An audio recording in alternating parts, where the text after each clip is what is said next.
बिस्मिल्लाहिर्रहमानिर्रहीम अस्सलामुअलैकुम। तो दोस्तों आज हम बनाने वाले हैं बाज़ार से हज़ार गुना बेहतर बिस्किट। सिर्फ़ और सिर्फ 1 कप आटा, चीनी और घी के साथ कैसे बनेंगे, चलेंगे इसको बनाना स्टार्ट करते हैं। सबसे पहले मैंने यहाँ पर ले लिया 4 खाने के चम्मच भर के चीनी। सेम क्वांटिटी में मैं ऐड कर रही हूँ यहाँ पर पानी। दोनों चीज़ों को आपने बहुत ही सिंपल सा मिक्स करना है। ऐसा मिक्स करना है कि चीनी बिल्कुल प्रॉपर तरीके से ना हल नहीं होनी चाहिए। क्यों? बिल्कुल थोड़ा सा ना दानेदार सी रहनी चाहिए। मैं आगे जाकर चलकर बताऊँगी कि क्यों ऐसा हमने करना था। ठीक है, 1 कप भर के मैंने यहाँ पर ले लिया है व्हीट फ्लावर। आप चाहें तो मैदा भी इस्तेमाल कर सकते हैं। मैं ज़रा हेल्दी बिस्किट्स बना रही हूँ तो मैंने यहाँ पर व्हीट फ्लावर का इस्तेमाल किया है। ठीक है, अब यहाँ पर 4 खाने के चम्मच भर के मैंने सूजी इस्तेमाल कर ली है। 4 खाने के चम्मच भर के मैं इस पॉइंट पर ऐड कर रही हूँ डेसिकेटेड कोकोनट, यानी कि पिसा हुआ खोपरा जो होता है वो। आप ये ऐड ना करना चाहें तो आपको जो सी भी ड्राई फ्रूट्स पसंद है वो आप ऐड कर सकते हैं, बस थोड़े थोड़े से ना चॉप करके शामिल कीजिएगा। ठीक है, अब यहाँ पर मैं ऐड कर रही हूँ वनीला एसेंस। जैसे ये भी आप ऐड ना करना चाहें तो आप स्किप करके इसी जगह जो है इलायची पाउडर का इस्तेमाल कर सकते हैं, लेकिन मैं बिल्कुल बाजार जैसे बनाना चाह रही हूँ इसलिए मैंने यहाँ पर ये एसेंस को इस्तेमाल किया। ठीक है, अब मैं यहाँ पर ऐड कर रही हूँ घी। तो आप घी की जगह ऐड कर सकते हैं बटर या ऑयल, जो भी चीज़ आपको ऐड करना आप कर सकते हैं। घी से क्या होता है, बिल्कुल बेकरी जैसे ही बन के तैयार होंगे, बहुत ही खस्ता होंगे, खुशबूदार होंगे और मज़े में बहुत आला होंगे। तो 3 खाने के चम्मच भर भर के मैंने यहाँ पर घी को शामिल कर दिया है। अब आपने बहुत ही मसल के ना घी को आटे के अंदर अच्छे तरीके से करना है मिक्स। बहुत ही अच्छे तरीके से मिक्स करना है कि आटे के बिल्कुल अच्छे तरीके से ना घी को बिल्कुल मिक्स हो जाना चाहिए। जब आप मुट्ठी बंद करें तो आपकी मुट्ठी में जो है ना आटा लॉक होना चाहिए। ठीक है, बिखरना नहीं चाहिए। ठीक है, अब यहाँ पर हमने हल्के हल्के करके जो चीनी और पानी को हल करके रखा हुआ था वो शामिल करेंगे और बहुत ही परफेक्ट से हमने डो जो है प्रिपेयर कर लेना है। एकदम से आपने ये जो आपने बनाया हुआ ना चीनी और पानी का मिक्सचर, उसको आपने एकदम से नहीं डालना है, वरना आटा जो है आप डील नहीं कर पाएंगे, आपका जो आटा ख़राब हो सकता है। इसलिए जितनी क्वान्टिटी में आपको नीड हो उतनी क्वान्टिटी में आप ऐड करते जाइएगा और आटे को ना गूंथते जाइएगा। ठीक है, अब यहाँ पर देखें अच्छे तरीके से हमारा तकरीबन आधा जो है आटा बिल्कुल अच्छे तरीके से गूंथ लिया है।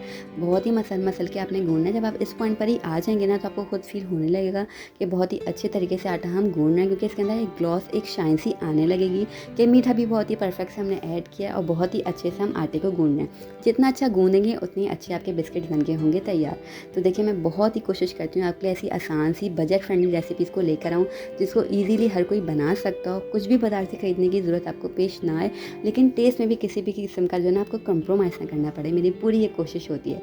तो इंशाल्लाह आपको रेसिपी अच्छी लगेगी, ट्राई ज़रूर कीजिएगा और ट्राई करने के बाद मुझे अपना फीडबैक लाजमी दीजिएगा। इससे मुझे खुशी भी महसूस होती है कि मैं जो रेसिपीज़ आपके लिए लेकर आ रही हूँ आपको पसंद आ रही हैं, आपके काम की हैं। ठीक है, अब मैंने क्या करना है, उस बोल में मैंने ट्रांसफ़र कर दिया इस आटे को जिसके अंदर मैंने चीनी और पानी को हल करके रखा होता, ताकि चीनी भी अच्छे तरीके से मैं बिल्कुल इस्तेमाल कर लूँ, कुछ भी ज़ाया ना जाए। ठीक है, अच्छे तरीके से मैंने इसके अंदर डालने के बाद मसल के आटे को गूंद लेना है।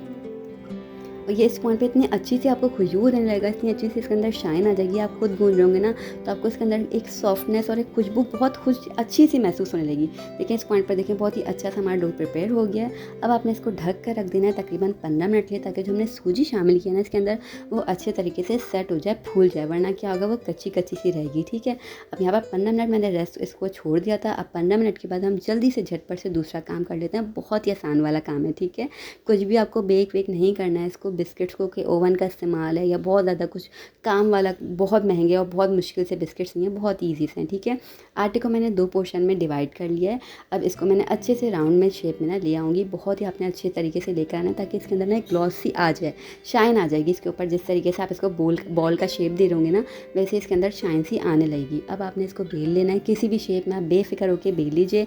परेशान नहीं होना कि इसके एजेस फटे से निकल रहे हैं, ख़राब हो रहे हैं, कुछ भी मसला नहीं होगा आपको। आपने क्या करना है, एक अदद नाइफ लेना है, इसको ना कट कर लेना है इस तरीके से ताकि जो एजेस हैं वो हम हटा दें और इसको किसी भी किस्म का जो भी आपको शेप देना है अब वो आप इजीली दे सकते हैं।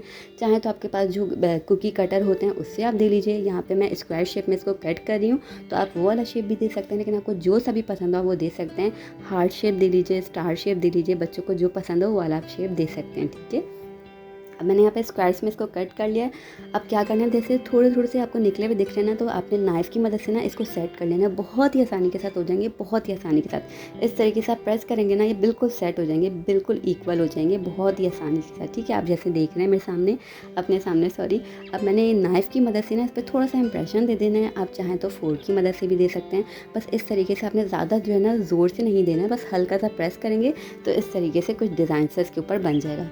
अब ये आपके ऊपर है, आप जो सा सा भी डिज़ाइन देना चाहें दे सकते हैं। चलें जी, जल्दी से इसको फ्राई कर लेते हैं। तो मीडियम टू लो फ्लेम पर आपने इसको 5 मिनट के लिए फ्राई करना है, ठीक है। हाई फ्लेम पर बिल्कुल भी नहीं करना है, ताकि ये अंदर से कच्चे ना रहें, एकदम से कलर पकड़ लेंगे अगर आप हाई फ्लेम पर करेंगे। और ऑयल भी आपने ध्यान रखना है, बहुत ज़्यादा जो है क्वांटिटी में भरा हुआ ना हो। बस देखना ना, आप मैंने बहुत ही कम क्वांटिटी में ऑयल को डाला है, इतनी क्वांटिटी में आपने ऑयल को डालना है और बहुत ही मीडियम टू लो फ्लेम पर इसको फ्राई करना है, ताकि ये अंदर तक पक जाएँ, कच्चे ना रहें। और बहुत ही अच्छे से इसको कलर जब गोल्डन ब्राउन आने लगेगा, बस उसके बाद आपने इसको निकाल लेना है। तो अलट पलट करते रहना है दोनों साइड से, ताकि ये पक जाएँ। और यहाँ पर देखिए कितना कोई खूबसूरत सा बनके तैयार हो गए।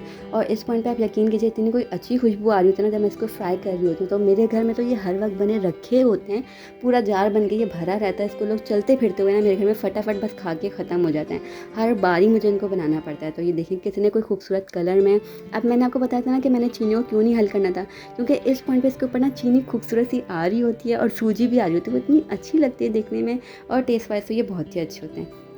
तो यहाँ पर मैंने चाय के साथ भी इसको सर्व किया है। आप एंजॉय कीजिएगा चाय के साथ। इंशाल्लाह ये आपको रेसिपी अच्छी लगेगी। हम आपसे फिर मिलेंगे, जब तक अपना ख्याल रखिएगा, दुआ में याद रखिएगा। अल्लाह हाफ़िज़।